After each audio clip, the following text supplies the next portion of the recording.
Okay, so how to practice the hand positions. First things first, you'll notice I'm ready on an F sharp because we're in the key of G. Measure 17, my fifth finger is ready on the B.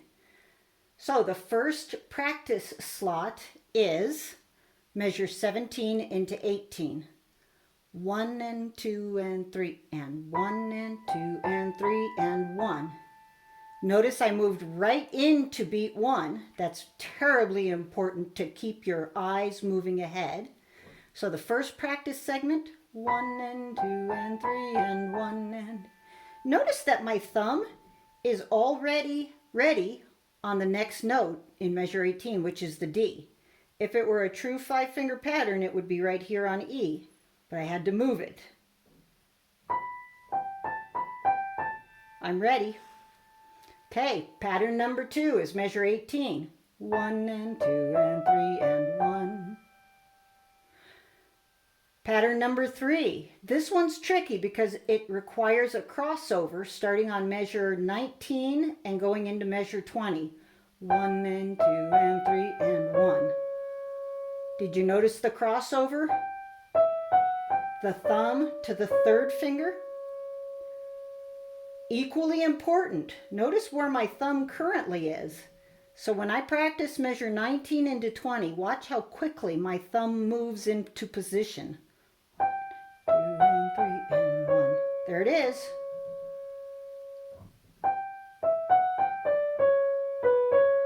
That way I'm ready to finish the phrase. Measure 21 is a typical scale pattern. 1 and 2 and 3 and 1. Now I have to practice getting off of that G because that's the style of the time. Measure 21. 1 and 2 and 3 and 1. The nice thing is you can practice measure 21, 22, and part of 23 as a block. Listen. 1 and 2 and 3 and 1 and 2 and 3 and 1 and 2, 3 and 1. So I stopped on beat 1 of measure 23, but notice how quickly I moved to beat 2. Watch again. Measure 21. 1 and 2 and 3 and 1 and 2 and 3 and 1 and I'm already ready on the A of measure 23. So on measure 24, I ended on a 4th finger D. Measure 25 starts on a 5th finger D. You could even just practice that substitution just to feel how far your arm moves. Can you see? I am actually moving probably a ½ inch, quarter inch, ½ inch. That's what you need to start feeling, just like we did in the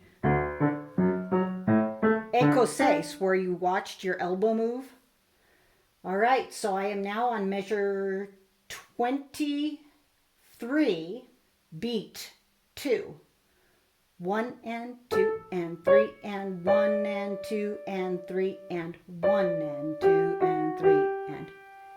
Okay, so look where my pinky is now. When I played measure 25, my pinky was on the D. The moment I played that G, I was ready on the E. 1 and 2 and 3 and 1 and 2 and 3 and... So measure 25 into 26. You're paying attention to your pinky. And measure 26 into 27, pay attention to that pinky. Once you can get your pinky to move where it belongs, you may continue. Measure 26.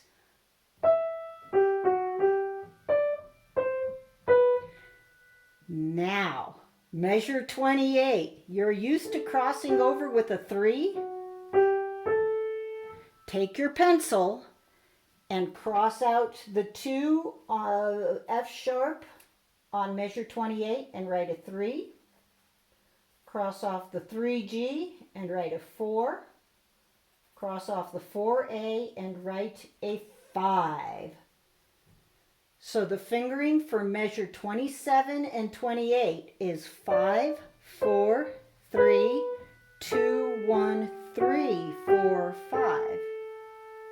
Notice where my thumb is. I'm always looking ahead. So that's a good 2-measure slot to practice. Watch my thumb. See how quickly it moved? I think that's going to be your goal for the week. Measure 29 into 31. That's a good block. 1 and 2 and 3 and 1 and 2 and 3 and 1 and 2 and... Notice how quickly I move to my 4th finger F sharp. 4th finger F sharp on measure 31, beat 3. So I can practice from beat 1 of 29 to beat 3 of 33. 1 and 2 and 3 and 1 and 2 and 3 and 1 and 2 and... Now finish. Left hand is pretty straightforward.